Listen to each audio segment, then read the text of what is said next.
You don't need all those social media. And in the book where I share is there's always two types of people. There's producers, there's consumers. 99% of people on social media are consumer. If you're somebody who goes on social media and consumes, you're on the wrong side of social media. Oh, today we have Karnina. Karnina is one of our Legal Funnel members who joined us last year, right, Karnina? Yes. Mm-hmm. And Karnina, what was the question that you asked that brought us to make this video? My question was on time management. I'm dealing with, as managing partner of the law firm, I'm dealing with doing the legal work, but also handling administrative stuff, getting into the marketing and social media. And it's just kind of overwhelming. And I've taken a lot of courses on time management and spend thousands of dollars. And it's good systems, but it's not any that I can implement and keep doing daily. Because most of them aren't lawyers. So it's kind of hard for a non-lawyer to help a lawyer plan the day. And so I just figured, Sam, you have it all together. So maybe you can give a little insight to what works. Amazing. And the reason why we're recording this is because your question and what you're dealing with is something that's so universal that so many people are dealing with. If anything, I would say 90% of law firm owners are dealing with it, and everyone's dealing with it to some level. Just to give some background, I'm running 7 law firms and an online academy. So it's a lot of different stuff. And if anybody is trying to get a handle on things, it's me, and trying to use much resources, tools, and a lot of virtual assistants to kind of get a handle on things. So hopefully we'll be sharing those insights with everybody, and hopefully it'll be eye-opening. So the first thing I would say is I've noticed that when this became a problem, when I noticed this problem, I realized how can we take this problem and put it down on paper for us to get clarity on what we should work on and what we should not. So I'm not sure whether in session 6, whether we did this, Karnina. It was I don't think we did, but since I've taught the program, I've transitioned the program with module 1 being about everybody getting clarity on exactly what are the tasks that they're currently doing. And there's a very systematic way of coming up with what those list of things are. And basically the gist of it is most tasks that you're currently working on fall into 4 different categories. The first one is called the drudgery zone, which is the tasks that you're not good at, and you also don't enjoy doing. Okay, so that could be following up on leads, doing payroll, things like that you're not even good at it, and you don't enjoy doing. The second zone is the disinterest zone, which is the things that you're good at, you know how to do it, but you just don't enjoy doing it. Okay, so think about that. Things that you can do, but you don't enjoy doing. Again, like answering emails, maybe updating clients, sending invoices, things like that. You know how to do it, just don't enjoy doing it. The next zone is called the distraction zone, which is probably the most popular zone to be in, which is doing the stuff that you enjoy doing, but you're not necessarily good at, such as going on social media or making changes to your website or things like that. So a lot of people, are kind of in that distraction zone, but the ultimate zone we want to be in is the desired zone. That's the zone that you're ultimately great at and you enjoy doing. That's where true happiness and true success happens.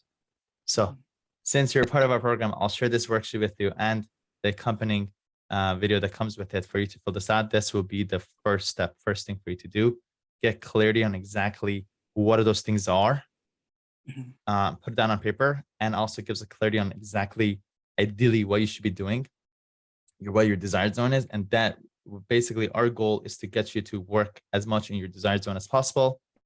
And the second step is to delegate and automate or eliminate everything else. And that is the goal where we want to head. So that was kind of like a short gist of like one of the first things we do inside of our program. And hopefully you could do it and then share with me in about a week. Let me know what the insight that comes from that. Definitely. Once we get clarity on the list of things that we would like to automate, delegate, or eliminate, each one basically has its own system. Well, for automate, the first is, can we automate this? Are there any specific tools that could take this tedious things off our hands? A lot of times with like lead follow-ups, collecting reviews, doing intakes, document collection, anything repetitive can usually be automated in some shape or form. And that's, again, we get into details of it in our program. If not that, great. Maybe we can delegate. Let's hand it off. For that, Karina, you know what our secret sauce is. It's a legal funnel. What is that?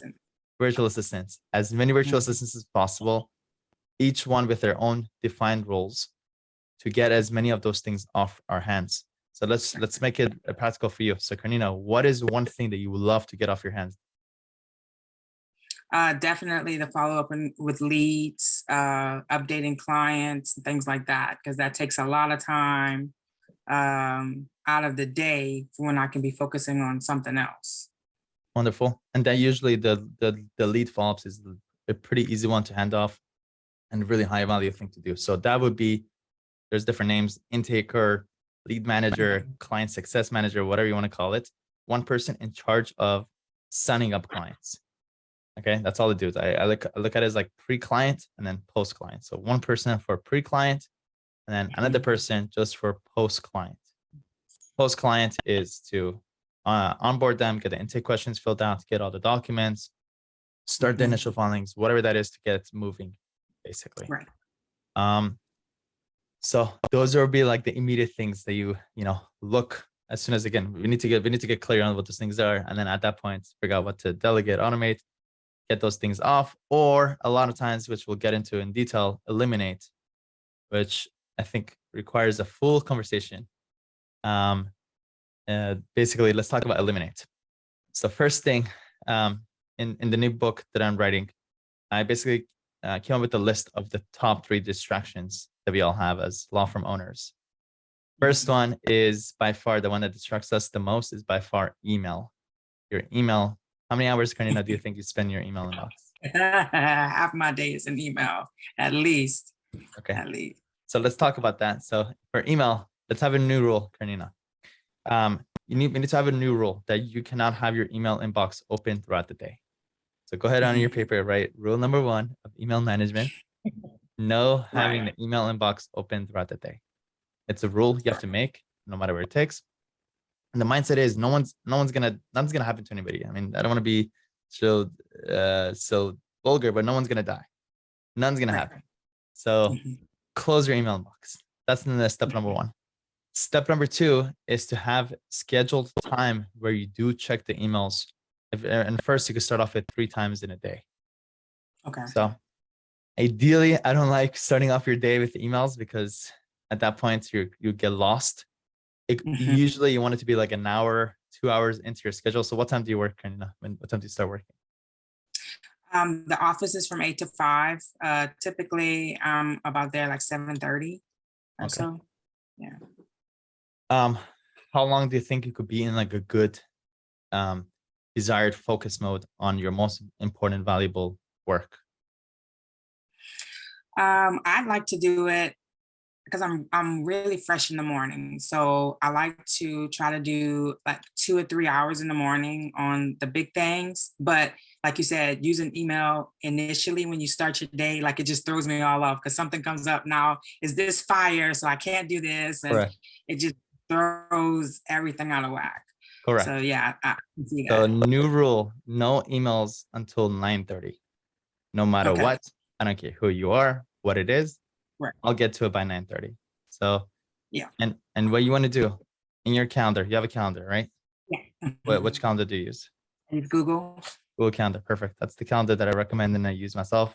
So right now, go into your calendar, put in between 9:30 and 10 o'clock, 30 minutes. You only have 30 minutes to answer as many emails as you can within those 30 minutes, limited. Got it. That's schedule number 1. So 9:30 till 10:30, to 10 o'clock. Then another one could be, maybe you probably go to lunch by 11, 12 or so. You don't want to come back from lunch again, because that's like, again, you're like focus mode.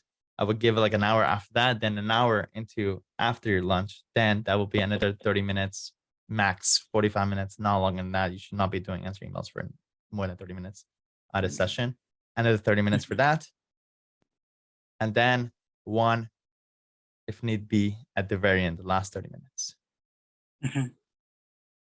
This is step level 1 of email management. Number 2 is level 2 is only twice a day. Level 3 is only once a day.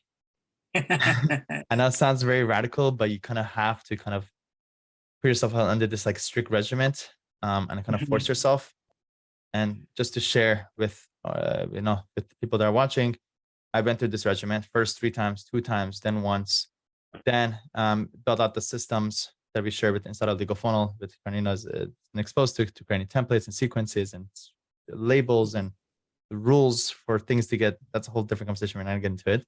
And now, I set that up, and that was like 4 years of having this, only answering 5% of my emails. Now, for the past couple of months, I've been experimenting with only with trying to delegate even my emails. So basically, the way that I created, Karina knows about this, and let me share this. But basically, 95% of our emails is delegated and systematized, and then I only try to answer 5% of my emails. I thought about like, hey, can I even delegate those 5%? So I got a VA who knows everything that I'm working on really well, and and is smart. Like, hey, go do your best to go even answer those emails. So she's been doing that successfully for the last couple of months, and I've been able to cut out those emails down. Let's just say there's like 30 emails a day that I get just to my attention that I need to deal with, down to 15. And even then, I took it to another level. I'm like, wait, how long can I go without even looking at my emails? And I could say now, I've been as aggressive as checking my emails once or twice a week. And everything has still been able to run and been able to still grow things and things that they've been doing their thing without me necessarily going in there. And in the beginning, you're like, wait a minute, but things need your attention. But I promise you, if you leave emails alone and you have the systems, again, there's a whole system to it. It's not just like leave it alone, don't answer emails. But your team can answer emails for you. People will make their own decisions. The way that it works out is like the system basically finds a way to like kind of keep things moving forward. So that's the goal. We're going to gradually work our way there, but it's just going to be more and more limited time dedicated to whatever that distracts us the most. Right. That's getting in control of your emails. Second is social media. Most people are so, they don't realize it. It's one of those things where you don't realize how many hours you spend unless if you go on your phone and you check your time limits, whatever. Time tracking to see what it is. But people spend a lot of time, a lot of unwasted time especially on Instagram, a lot of lawyers on TikTok now, and Facebook, and we have LinkedIn and all these other ones. You don't need all of those social media. And in the book where I share is there's always 2 types of people. There's producers, there's consumers. 99% of people on social media are consumer. If you're somebody who goes on social media and consumes, you're on the wrong side of social media. The only way to use social media correctly is to be a producer. So if you're going to be a consumer, you got to delete those apps off your phone. Just a straight up cut it out, literally delete it from your phone, and only have it if you're going to post stuff on there yourself. So let's get relevant. What's the social media app that you spend the most time on? I would say Instagram. How many times do you post per week? You're on Instagram. I am working on my actual professional page, maybe twice a week. I'm always saving the reels and things like that I like, but I'm still a consumer. I haven't started producing yet. So that's the thing, to get into that producing mode. But I spend a lot of time on Instagram. I know it's very direct, but you need to just delete Instagram off your phone. Basically, as direct as that. I know it sounds like, wait a minute, but I love this. I keep in touch with my family, all that stuff. I'm like, yes, but something has to give. Again, there's a reason why we're here. There's a reason why everybody's, they're distracted so much. You have to kind of take those dramatic measures and again, do the things that most people don't do. Most people have all social medias on their phone and they're using it. If you want to be like one of them, sure, you can, by all means, you can do that. But we're trying to be like, be a law firm owner who's in control of our life, grow and be able to provide for our family. So that's what I take, Karina. I would say just delete Instagram off your phone. unless if you make a commitment that I'm going to be posting 3 times a day on Instagram, then in that case, I want you to keep Instagram and do it and go all in. But that's the only exception. Right.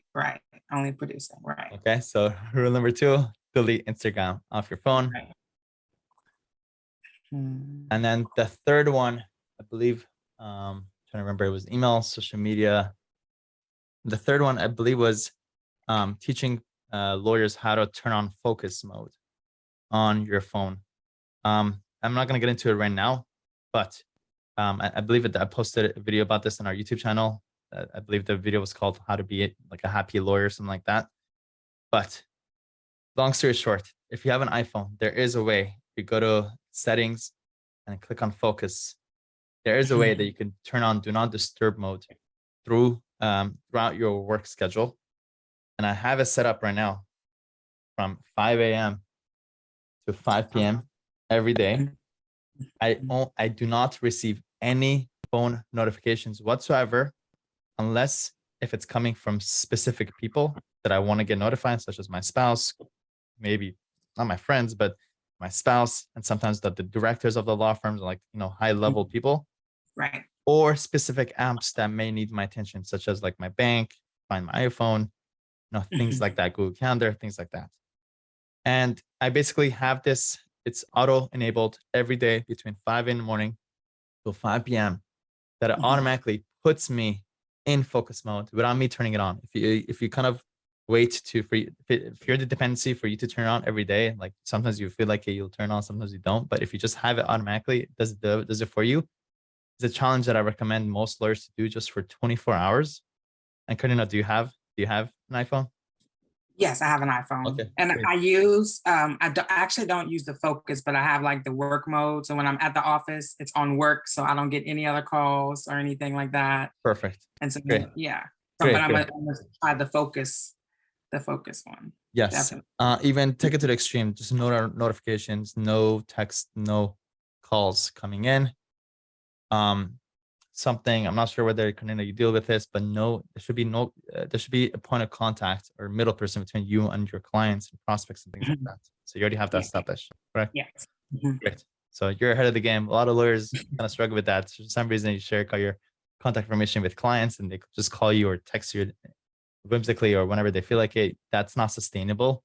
You could be a nice guy and you could, but Sam, that's how I sign up clients and that's my secret sauce. I'm like, I don't care. It's not sustainable. You're not going to sit there and answer everybody's questions for the rest of your life. You have to cut that out. You have to have an office phone number, and that office phone number has to go to someone else who qualifies the leads, filters them, and if they qualify, sends them to somebody on your team, not to you. So, having that middleman is key. So practically cutting out the distractions or eliminations, those are like practically the most important things. The email, get control of that. Social media, cut that out, and then turn on focus mode. Like if you do that, it's like 80% of all the distractions we have in the world. If you just get control of that, that's that's the immediate stuff. Other than that, we mentioned having a calendar and Google Calendar, especially Google Calendar. Everybody needs a calendar. I myself didn't use a calendar for 5 or 6 years, and I always knew I needed a calendar, but I'm like, I don't really need it. I don't really need it. But for the past year, I've been using it, and it's something that really gives structure to your entire day. So I think most lawyers right now have calendar. If you don't, you need it. You need it. There's no way for you to kind of live in a controlled way unless you know with clarity what your day looks like when you're doing things like that. So best thing, Karina, if you already done this, is it has to be time before Monday. On a weekend, you have to kind of plan out your week ahead, ideally. What are my big focuses this week? What do I really want to do? What do I want to really focus on? For me, I usually do that on a Saturday night or on Sundays. I look at my week. Okay, it's like big picture stuff. It's not like small stuff, like big picture. Well, Thursdays, I'm not gonna have any meetings. I'm just gonna drive to my office, meet with my mentor, and just focus on that. Mondays for me is all dedicated to my team, so I'm gonna have all my team meetings all on Monday. So think of like big themes, like your team, legal work, meetings, business development, things like that, big themes, and try to associate a day towards those specific things. For those that like want to create this, I would say Monday is the best day for team, anything with team. So you have that. And then maybe you have 2 days dedicated to legal. So your court appearances, your filings, anything that is legal would just be dedicated to those 2 days. Another day could be a day just dedicated to just meetings with your prospects, clients, things like that. Anybody needs to meet me? Great. On Wednesday, that's when I meet people. And then you also need a day that's kind of like miscellaneous, such as for me, it's like a Friday. It's all the stuff that I get exposed to, like different tools, different articles, different things. I don't want to sit there and read it on a Tuesday at 3 p.m. As soon as I see it, I push it to Friday, push everything through for Friday so that I quickly just go through those all in one shot. So try to see if you can establish some kind of like planning before you start your week of like general big themes of days that you plan things. Right. Yeah, batching theme days sounds a whole lot better to me than time blocking, because when I focus on something, I'm gonna be focused for like 3 or 4 hours. I can't do like a 30-minute session and then jump to something else. My brain doesn't work like that. Exactly. And yeah, exactly. Like just that, it's like a legal day. So everything is like you're in legal mindset, or like it's video day, and and you don't have to think about it, but you have the legal day. I'm just gonna deal with it then. I'm not thinking about it right now. So Right. kind of separates things, which is key. I do have a question. Do you Yeah, use please. any type of software like note taking? Like, I think it's Evernote that I use to try to put everything in one place that I can access it easily. Because like when I'm researching things, like you talk about articles, I have like a page. And so like I'll copy and paste the link there so that when I have time to go read it, I can just go there and find it easy. Is there any like note taking app or software that you use that works good with Google or? Good question. So it depends on whether it's just a straight up just note, or if it's something that's actionable that you need to do. I would assume it's most of the stuff is going to be something actionable that you need to do based on that note. So it's more like a task. And the problem is, a mistake a lot of people do is you take the task and you just put it into your note. And you don't want to do that, because if a task doesn't have a date attached to it, a time attached to it, which Karina is already used to this thing, anything that needs to get done needs to have a date and time to it. If not, it's basically just, I know I need to do this, which we know deep down it's never going to get done if it's just sitting in this list. You just start compiling this long list of 50 different things that needs to get done. So what I use is Todoist, and I use it religiously. And I'll share a screen of what it looks like. And it's the number one app that I use throughout the entire day. And what's cool about it is it's actually right now like a very clean, but let's just say in the future, tomorrow's, I already have exactly the things I need to do the next day. It allows you to right away, go read book tomorrow. As soon as you write tomorrow, it automatically adds it to tomorrow, or June 15 automatically adds it. And you can also type out create priorities. P1 is red, P2 is orange, like different levels of priority. The red stuff needs to get done that day. Orange is like, I gotta get to do it. If it has no color, then you could just push it back if necessary. And the way that I use this is both on my computer. I always have it open, that I know at all times what I'm doing, and I'm trying to knock out as many of those red ones as I can. And also I have to do this on my phone, so that when I finish our work, or when I leave my computer, different things come to me, or people communicate things with me, I put it in my Todoist. Or is it for either for that day or for certain days when I could get to it when I'm sitting behind a computer. It's a constant like keeping track of like what I need to do when. And also when I get to it, I always think about the who first, like who can help me with this? Who can I delegate this to? I go through that. If not, okay, then when can I do it? Then let me go do it. So Todoist is a game changer. Karina, I would highly recommend doing, installing it on your computer and on your phone. And it's something that I actually force all of our employees to use and get used to. Todoist and Google Calendar are really all I use, pretty much. that's what it comes down to. I'm trying to see if there's any specific other apps. Other thing we could talk about also is communication with your team. Besides, email is usually with your prospects and your clients, but your own team. For that, Karnina, what's the app that we use for that? Slack. Slack. So Slack is basically an internal communication tool that you can use to communicate with your team. However, that could also be a big distraction as well. So over time, in the beginning, you use it. It's great. I love getting messages from my team. I'll respond back to it. But once you start, building out and the team grows, that also becomes overwhelming. So the same rules that we created for emails, same applies. So I always have Slack closed. I only check on it periodically throughout the day, or maybe it's set times throughout the day. And basically, that will be another crucial place. Again, I don't want people to contact me another way. If you need to contact me, only in Slack, and then only when I get to it. Not whenever you feel like it, I get a notification. So for that, again, close the inbox, turn off all notifications for that. And again, once you have your team that has very specific roles, then everybody just knows what they're doing. They move things moving forward. And then you don't want to establish yourself as the bottleneck either. Things don't necessarily need your approval. You need to be able to trust people to do what they need to do. You could still, again, if you're really concerned if it's like legal work, then yes, you could be the last layer of reviewing before this gets submitted. But for the most part, you gotta kind of trust people to do their thing, and let them do it. So a lot of trust. Any other questions, Karnina? No, I think that's a good start for me to get going. Oh, I do have a question. I remember you said something, you had posted something about your new morning routine. Yes. So just 3 weeks ago, it's been 3 weeks now.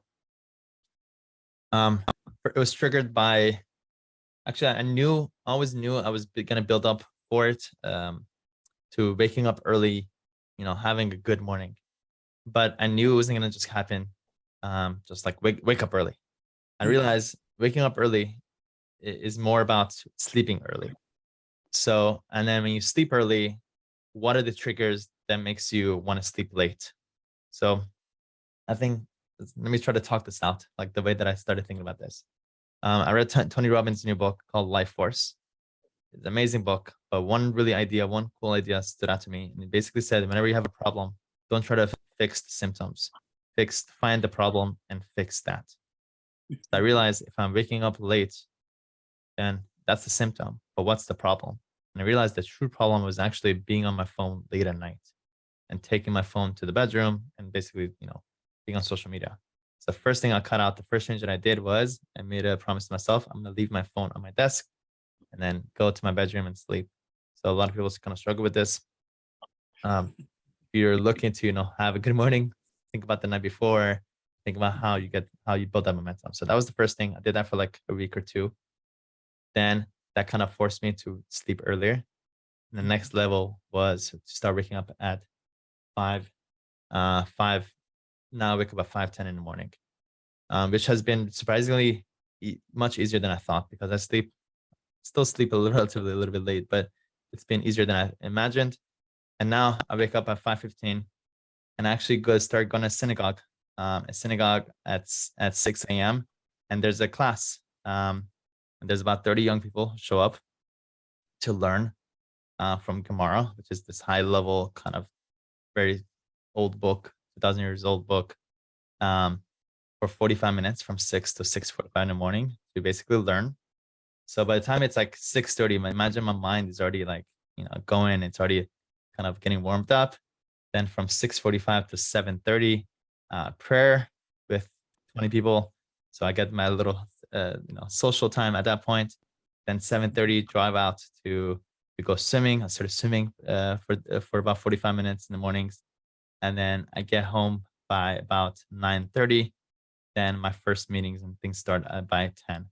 So by the time people, start working, start working by 9 or 10, I've already had this like full long mind, kind of working social, meditative kind of state.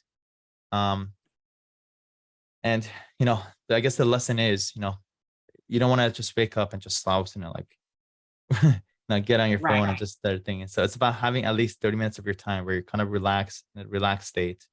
You know, everybody has different ways to do it. You know, enjoy your coffee in the balcony, go read something for 10 minutes, go, you know, Mhm. sit with your spouse, slow it down early on, slow it down instead of running around.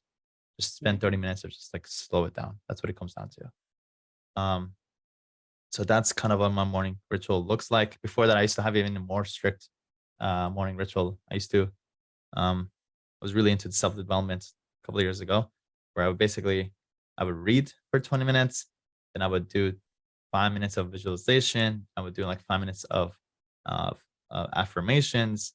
Then I would write down my goals. There's a whole thing to it. But I think everybody again there's different ways, but I would just say give 30 minutes to yourself.